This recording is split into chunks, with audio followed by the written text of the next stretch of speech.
Jadi abis itu ya pokoknya ditarik. Paling adu push up, kalau gak ada push up apa. Abis itu baru ke pos 4 ditenangin lagi. Baru yang paginya yang hari kedua udah mulai damai-damai lah, udah mulai penutupan. Pokoknya kan dulu ini bagusnya ospek nyampe pagi itu ya. Jadi Himade Jepang itu kan matahari terbit ya. Betul. Jadi kita tuh memang yang subuh itu gak disuruh tidur lagi, tapi udah sampai subuh banget. Jadi pokoknya disuruh baris sambil ditutup matanya gitu tuh. Himade Banzai, Himade Banzai, sambil baris-baris gitu ya. Terus nanti tuh pokoknya kita ya tahu-tahu udah dibariskan dan pas itu si Kaiconya muncul. Jadi abis itu kita suruh buka mata, suruh buka ininya. Dan pas itu pas matahari terbit. Wah, itu udah keren banget. Keren. Itu yang angkatan saya gitu, yang angkatan berikutnya juga gitu.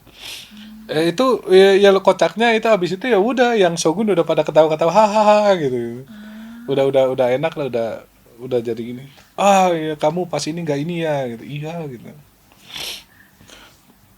Angkatan berikutnya gitu yang 2010 itu di Cimahi di Pustik Bekang. Ya kurang lebih sama, cuman ya nggak nggak selama yang dulu. Nah, yang angkatan 2011 karena sudah tidak diperbolehkan keluar. Jadi di ini kan Unpad punya danau dan hutan-hutan. Iya, Danau Ya Arlo adanya di gitu. situ sehari. Jadi pagi sampai sore. Nanti sorenya pas yang Kaiconya ngomong bukan matahari terbit, matahari terbenam. Iya kagak jauh beda lah ya. Iya, sama Masih aja. matahari Masih yang matahari. sama.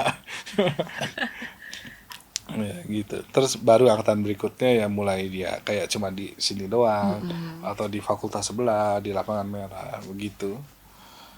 Ya perasaan juga sih.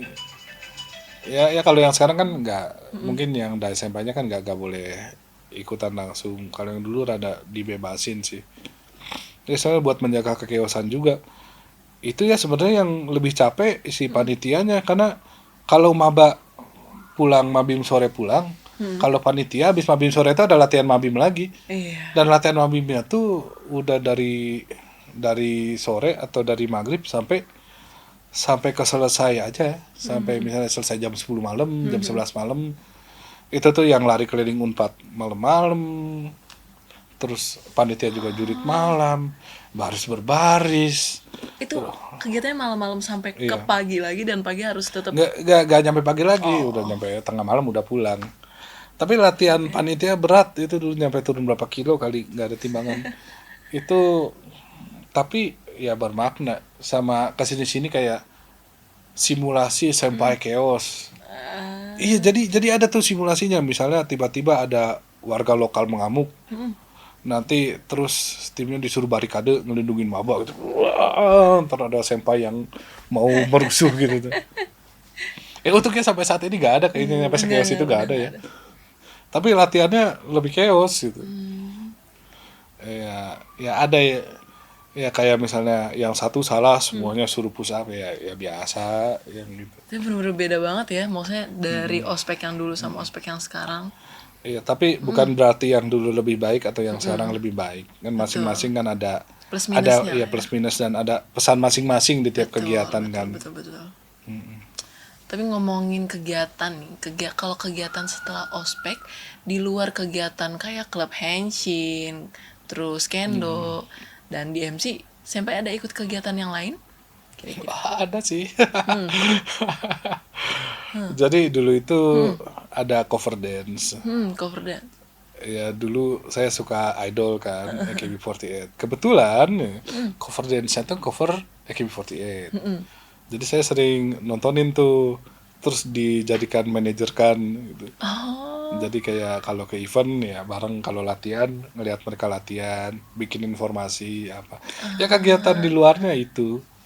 Yang cover dance. Ya kalau mau lihat ada di YouTube kan. Boleh deh nanti teman-teman Pomeders bisa lihat. Iya, nanti dikasih tahu. Iya, kegiatan selain itu ya itu aja. Kalau misalnya kegiatan berkuliah nih Senpai.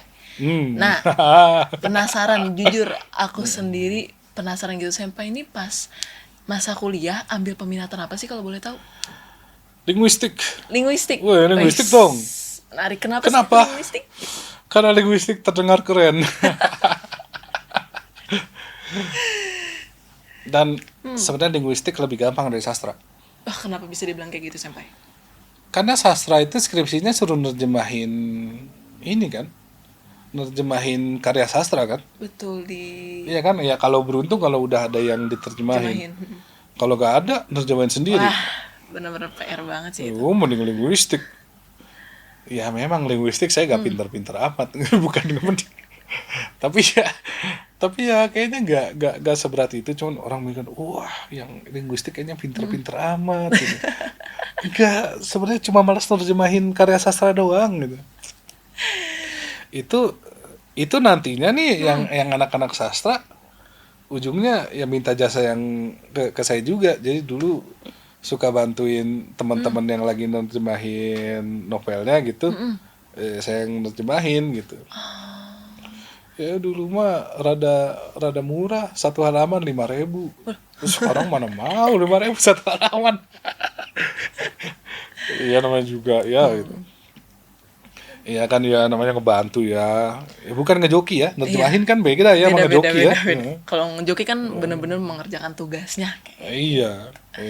Ini kan ya nerjemahin doang, nggak masalah. Tapi kenapa nggak minta terjemahin ke jurusan penerjemahan? Apa saat itu belum ada? Tidak ada, dulu hanya linguistik dan sastra.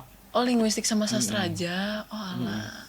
Kan kalau sekarang mah dibagi jadi 4 ya. Jadi budaya, sastra, linguistik, dan penerjemahan. Iya. Iya udah banyak ya. Udah dipecah-pecah juga. Sama minta tolongnya juga sebenarnya ke yang kenal aja. Misalnya ya taunya kenal yang biasa nerjemahin si Dita, ya si Dita gitu yang dimintain gitu. Misalnya yang biasanya ngerjain itu ke sini ya si itu gitu. Tapi ngomongin tadi sempet bilang gitu kalau misalnya sastra kan skripsinya itu harus apa ya, baca buku gitu kan. Kalau misalnya emang pun kalau belum diterjemahin dia harus nerjemahin sendiri. Kalau Senpai sendiri linguistik skripsinya apa ini Senpai? Aduh jadi malu. Karena kebetulan aku juga linguistik nih Wota Senpai. banget linguistiknya iya. Sebenarnya kalau saya dulu judulnya ini Majas Alegori Personifikasi dan Simile pada lirik lagu AKB 48. AKB 48 itu ya waktu saya ngajuin itu saya kan presentasi gitu. Pada lirik lagu AKB 48 gitu. Ini kan bacanya AKB 48, AKB 48 diprotes sama Panandang. AKB 48. Oh iya langsung ganti. Aduh, untung gak disuruh nyanyi gitu. Yang lain pada kayak ya padahal salah satu lagunya yang berjudul Heavy Rotation itu nyanyi enggak iya. Tapi ini Senpai selama proses pembuatan skripsi ada nggak sih yang paling berkesan gitu buat Senpai saat pembuatan skripsi ini? Buatan skripsinya mah gak berkesan. Cuman ya tadi segalanya tergantung kemalasan. Dimana semester akhir tuh kayak orang kayak semakin malas gitu. Ya, entah kenapa ya rasa malasnya tuh makin tinggi. Jadi dulu saya skripsi tuh lama 3 semester. Lama tuh bukan lama bikin kayak bikin begini, enggak. Lama tuh ada masa-masa malas. Terus ada dulu juga dapat pekerjaan ya sambilan sih 2 bulan di Cilegon. Jadi langsung tuh pertama kali kerja penerjemah di situ. Untung aja dikenalin di situ. Jadi bisa jadi penerjemah. Jadi kerja 2 bulan, habis itu ke kampus lanjutin skripsi. Terus kata Pak Jonjon kemana aja gitu. Udah iya Pak itu. Udah gitu, udah ditanda tangan. Ini lagi ya kan ini bab 2 udah selesai. Ceritanya ngerjain bab 3. Dipanggil lagi sama pabrik tuh. Sebulan. Habis kerja sebulan baru ke kampus lagi. Kemana aja? Ya sebenarnya ngerjain skripsinya mah gak nyampe ya 3-4 minggu mah juga selesai sebenarnya. Jadi bohong kalau yang bilang bikin skripsi lama. Ya sebenarnya tergantung kemalasan Anda. Ya kalau rajin mah ya beberapa minggu juga sebenarnya selesai. Menarik. Untung baik hati membimbing Emang kalau boleh tahu sampai pembimbingnya siapa, Pak Jon? Pak Jon. Sama ya waktu itu kan saya tuh lima setengah tahun kali ya gitu. Ya karena tadi ada kerja masuk malas masuk. Ya terus yang itu cuma skripsi doang gitu. Ya memang banyak godaan sih. Yang otak pas sidang gitu. Pas sidang ya udah dibagiin, udah pada kumpul, udah pakai jas, udah udah dibaris di depan, disebutin namanya satu-satu sama Bu Puspa. Oh udah datang semua ya kecuali Dita gak ada ya. Terus di belakangnya Bu Nani ketawa itu. Jadi kirain cewek kali ya. Dita doang gak ada. Ini ibu. Ya alhamdulillah ya lancar lah sidangnya juga. Karena ya dimudahkan. Setelah sidang, setelah lulus, sekarang kita ngomongin kegiatan-kegiatan senpai setelah berkuliah. Kalau boleh tahu nih, senpai sekarang lagi sibuk ngapain sih? Sekarang sih sibuk freelance terjemahin teks yang cukup mudah. Ya tapi ya sampai dapat itu sebelumnya sih kerja di pabrik juga. Jadi begitu habis lulus itu kan ada dipanggil lagi tuh sama pabrik yang lama. Tapi waktu itu sih gak ngambil. Jadi habis itu di Cilegon tuh ada tempat les bahasa Jepang. Ngajar di situ. Kayaknya 6 bulan, 7 bulan. Habis itu karena saya bosan jadi pengajar. Aslinya mengajar itu susah, apalagi ya kalau di tempat les itu waktu itu triggernya adalah bayangkan ngajar satu kelas, yang satu hiragana, si ini katakana, si ini bab 1, si ini bab 3, terus ada yang bab 5, terus ada yang bab 7 gitu. Seorang jatahnya cuma ya 10 menit tuh. Ya karena sudah bosan jadi pengajar. Terus kebetulan tuh begitu saya langsung pokoknya saya mau berhenti jadi pengajar, ada telepon, Dit mau nggak di ini gitu, di konstruksi. Oh boleh deh langsung hari itu juga wawancara, besoknya resign, hari Seninnya lagi udah kerja di konstruksi. Dan penerjemahan konstruksi itu cukup berat. Kenapa bisa berat? Medannya berat sudah pasti. Tuh. Sama si lingkungannya. Ya kalau misalnya kita nggak percaya diri ngomong depan umum, itu berat. Karena ya kita pertama itu kan habis senam pagi, si orang Jepangnya ini, si manajer proyeknya kan ngomong. Kita ngomong tuh depan tuh pada pekerja-pekerja konstruksi semua itu. Bapak-bapak pekerja konstruksi semua. Ya harus jelas, harus benar ininya, omongannya. Bener ngelatihnya banyak banget tuh di konstruksi. Nah itu kan konstruksi pabrik baja. Konstruksi selesai, saya masuk pabrik baja situ, jadi saya kerjanya di situ juga. Ya karena ya untung banyak kan dulu konstruksinya listrik, jadi salah satu poin plus saya tahu semua jalur listrik pabrik ini gitu. Iya kan dulunya di situ juga. Terus di pabrik baja itu sekitar 7 tahun. Habis itu resign.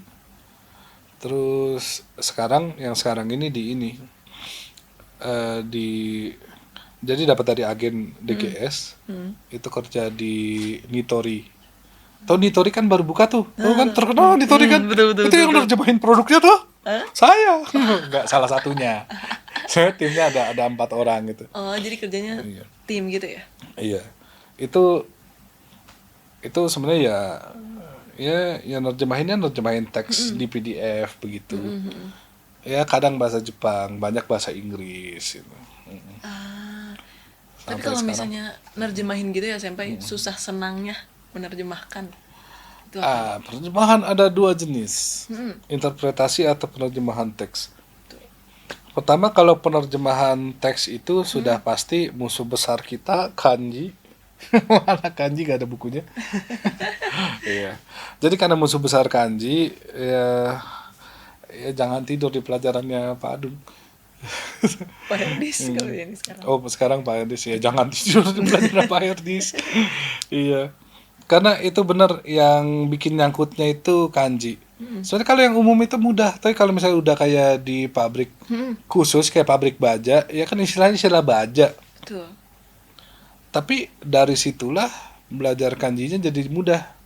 Jadi misalnya dulu saya gak tahu kakunin itu kanjinya gimana.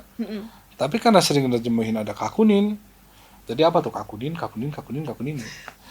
Jadi dari awalnya saya ngerjain laporan, misalnya kan ada laporan kecelakaan, kita laporan insiden apa gitu kan, biasanya misalnya sejam gitu.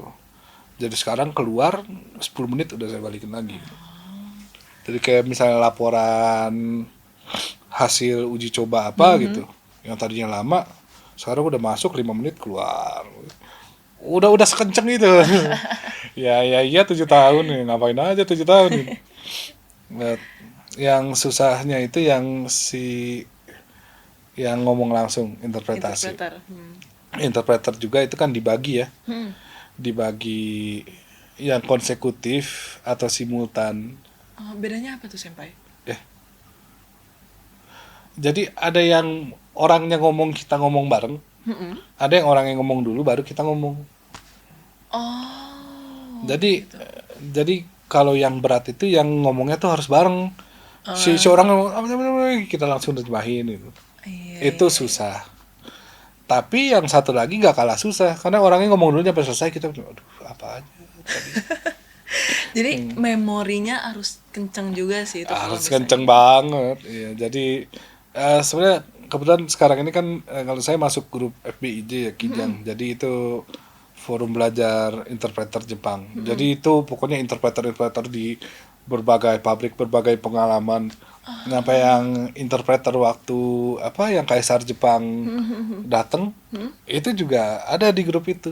Jadi kegiatannya tuh sebulan sekali itu sering sharing. Jadi misalnya ya mulai dari tekniknya kayak parafrase, terus teknik misalnya nerjemahin orang marah, baru-baru ini teknik nerjemahin orang marah. Iya, ada video.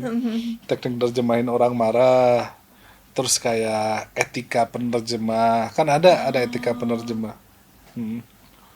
Nah, untuk ini kan berarti grup atau komunitas gitu ya. Nah, ini tuh dibuka secara umum gak sih Senpai? Secara umum. Oh, emang suka buka workshop atau cuma terbatas dalam grup chat aja atau bagaimana? Kalau satu friend Facebook sama saya biasanya saya share juga sih kegiatan. Jadi sebulan sekali dia memang ada kegiatan, linknya dibuka untuk umum, siapa aja boleh masuk. Mau yang lagi belajar atau yang penerjemah yang udah kawakan yang ini boleh masuk siapa aja. Terus nanti dimasukin ke grupnya. Dan itu selain itu ini yang paling manfaat banget nih, masuk grup itu ada juga lowongan penerjemah bahasa Jepang. ini percaya gak percaya di grup lowongan penerjemah bahasa Jepang itu sekali itu bisa ada 3 sampai 5 lowongan kerja deh. Dan ya itu ya variasi ya gajinya ya tergantung itu ya, misalnya yang 7 juta ada, 12 juta ada, 30 jutaan juga ada. Ada yang harian gitu kan, misalnya yang sehari berapa juta gitu. Tapi ya tentu saja kalian harus punya sertifikat N2, N1, N3 ya. Baik. Nah, kan dari tadi kita udah ngomongin susahnya jadi penerjemah kayak harus ingatannya kenceng, kanjinya juga harus kuat. Oh, belum lagi orang marah. Ini gimana nerjemahin orang marah? Emangnya enak kita nerjemahin kayak baka ya lo. Bapak harus belajar lagi. Oh, jadi kayak gitu. Iyalah. Ya gimana? Iya sih. Gimana? Baka kau baik. Ya kali bapak memang bodoh. Ya berantem sama orang lokal ya. Iya. Jadi ingat nyampe orang hampir berantem itu pernah. Oh, serius? Gimana sih? Nyampe hampir mau tusuk-tusukan itu kayaknya. Jadi ini sih salah paham. Jadi dikonstruksi. Ada pekerja Jepang yang lagi benerin panel PLC gitu kan, lagi masang. Kan itu pekerjaan butuh konsentrasi kan. Betul.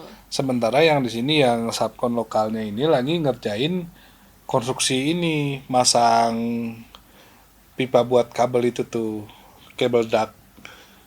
Itu kan motong besi kan. Itu bayangkan orang yang ini konsentrasi, terus ini yang lagi motong weng weng gitu. Itu mereka ya tidak ada hubungannya sama saya kebetulan lewat di situ. Terus ya orang Jepangnya manggil orang Indonesia. Ngomongnya biasa aja saya ngedenger gitu. Gak nerjemahin karena kan bukan orang Jepang saya itu. Dia bilang gitu. Apa itu tolong ngerjain motongnya di luar lah gitu. Soalnya saya gak kedengeran. Mau koordinasi sama teman saya aja, saya harus teriak-teriak nyampe woi ke teman saya. Ingat ada kata woi ke teman saya. Itu dari kejauhan itu langsung ada orang lokal bilang, apa itu maksudnya woi woi? Langsung maju, langsung aduh dada gini. Oh, dada. Ya mete kudasai enggak ya mete dulu waktu apa oh cete kudasai gitu daijoubu desu sambil bawa obeng gitu gini daijoubu desu tidak daijoubu bisa korosareru. Sementara si yang orang lokalnya tuh udah dengan penuh nafsu gitu. Itu kebetulan aja saya lewat pecahin akhirnya bisa. Terus saya bilang kayak, jangan gitu, bahaya gitu. Terus saya deketin yang orang Indonesia nya. Oh jangankan ini, kalau Pak Dita di Cina juga saya bela. Ya ampun, aduh. Pokoknya ya kalau penerjemah langsung begitu, makanya ya harus jaga perasaan orang juga. Betul, ditambah harus benar-benar ngerti budaya bahasanya juga ya. Nggak bisa asal lupa nyampein. tadi mau ngomongin apa. Iya kita mau ngomongin kan tadi udah ngomongin susah-susahnya nih. Sekarang ngomongin senangnya jadi penerjemah tuh apa sih, Senpai? Mudah. Iya gampang. Gampang. Kerjanya ngomong doang. Iya secara harfiah memang bicara doang, tapi ya bicaranya kan juga ada seninya ya. Betul. Iya walaupun dulu nih misalnya waktu konstruksi nih tiba-tiba ada orang nih ngegebrak gitu. Keluar kalian semua, enak kalian dapat kerjaan kita enggak gitu. Terus kan saya kan yang nerjemahin kan. Ya karena saya yang nerjemahin itu jadi si orangnya itu ngeliat itu kita juga kerja aja ngomong doang ya. Lah emang iya ngomong doang gitu. Wah itu kejadian kocak juga tuh waktu digerebek. Dan ntar panjang lagi. Enaknya itu ya sebenarnya mudah susah. Ya bagi beberapa orang mungkin mudah. Tapi tentunya bagi yang pemula itu tidak mudah karena ada aja orang yang kena tekanan loh. Jadi yang baperan juga ada gitu. Jadi harus kuat mental. Dan ya kebetulan kan masuk Henshin jadi ya dapat kepercayaan diri ya buat bicara di depan umum gitu. Betul. Sama ya kita kan acting kayak orang marah ya kita acting tegas. Harus ngikutin si ininya ya penuturnya. Sebenarnya lebih susah kalau orang Jepangnya lagi ngelawak. Ya kalau lawakannya gak nyampe, ya gimana kan? Dia lagi ngelawak lucu. Wah karimasen. Kenapa pak? Kok ketawa gitu? Ya ngelawak pak, cuma saya gak ngerti lawakan. Aduh. Ya senangnya itu pertama mudah. Terus penerjemah itu karena pekerjaan ahli, ya gajinya juga cenderung tinggi. Cenderung tinggi tergantung perspektif dan Anda tinggal di mana tentunya ya. Iya. Iya dari penghasilan ya cukup tinggi gitu. Itu ya alhamdulillah banget. Sama kalau yang penerjemahan teks juga itu ya sebenarnya mudah itu ya karena kita udah pengalaman lama gitu. Betul. Kalau bagi yang tidak mudah dulu mas saya ingat sekali itu disuruh nerjemahin nih sama sensei itu nerjemahin cuma satu orang satu paragraf teks yang di Manabu Nihongo.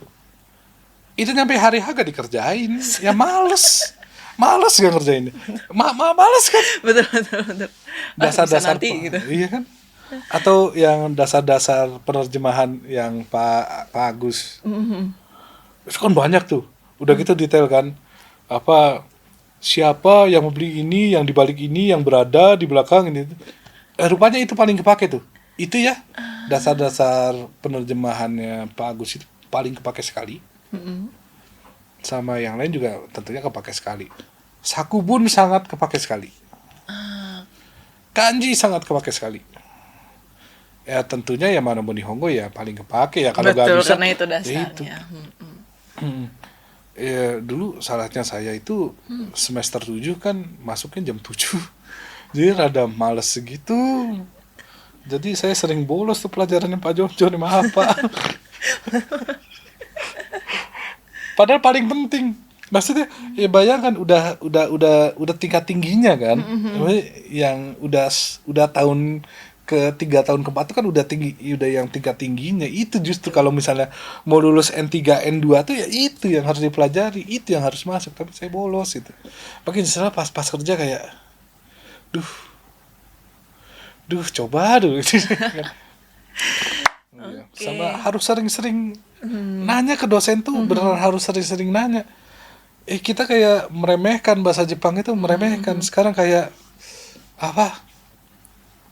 Kasihan orangnya ketimpa tangga, terjemahkan dalam bahasa Jepang. Kalau ditembak gini jadi bingung. Iya kan?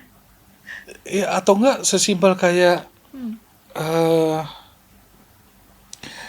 ini Pak Tris, Pak siapa, adik iparnya sakit. Adik iparnya sakit, bahasa Jepangnya. Adik ipar.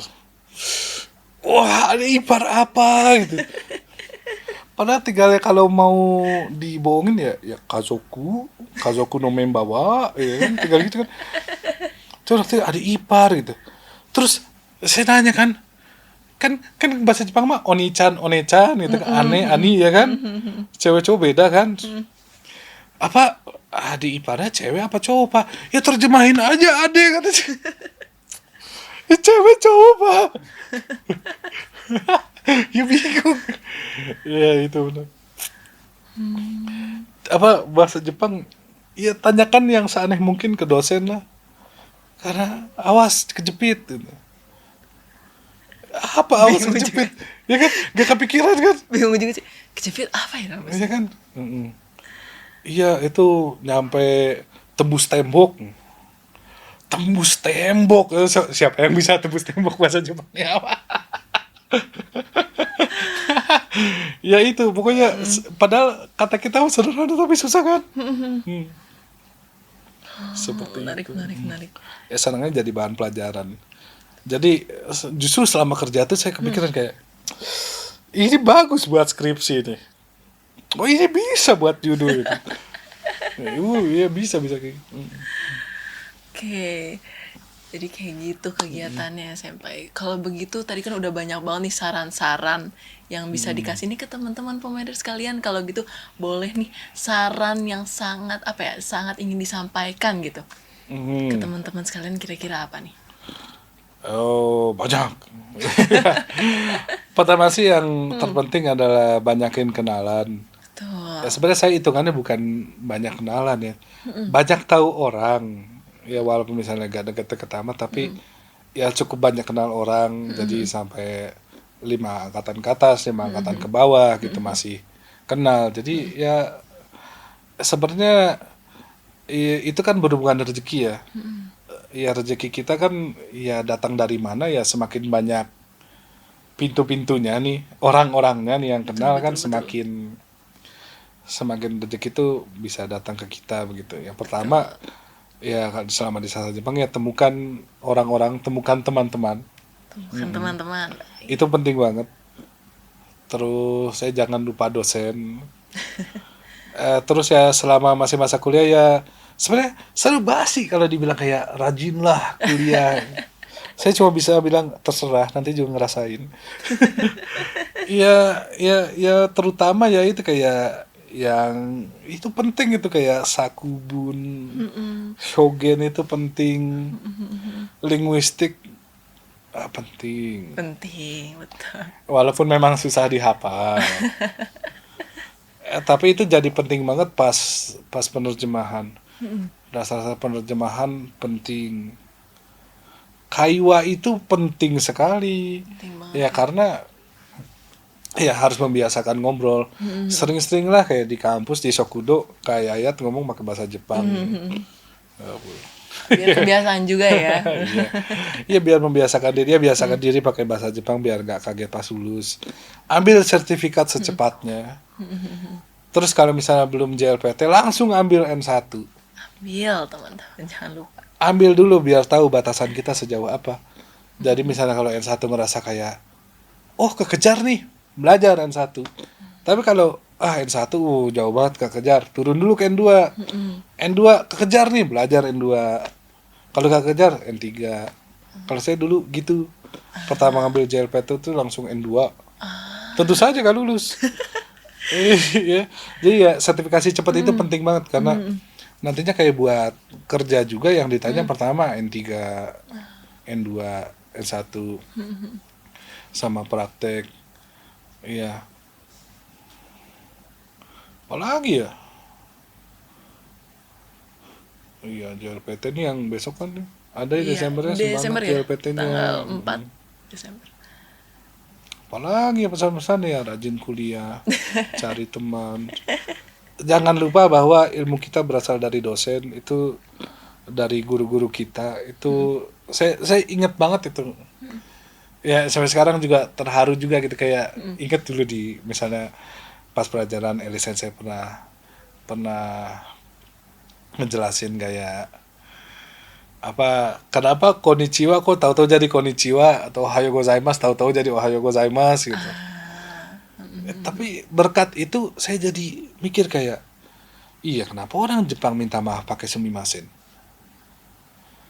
Kenapa harus sumimasen? Kenapa terima kasihnya harus arigato?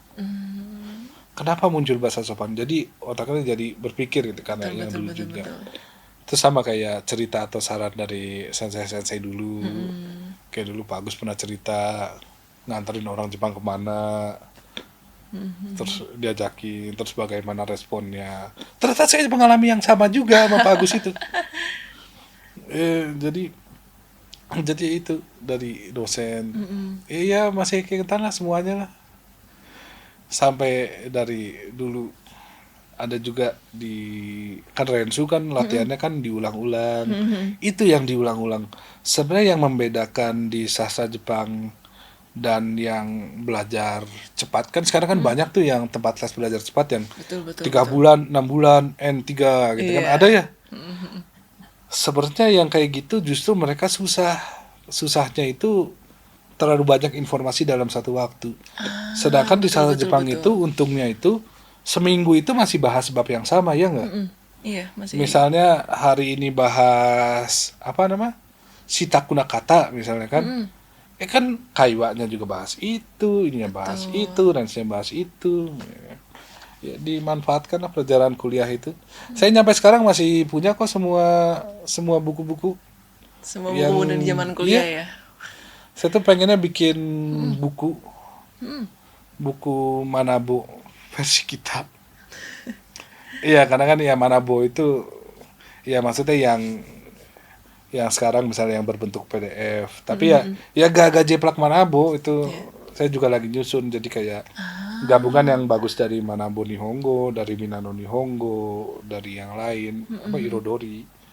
Lagi pengen saya coba gabung bikin buku yang memudahkan orang belajar bahasa Jepang. Wah, menarik banget nih.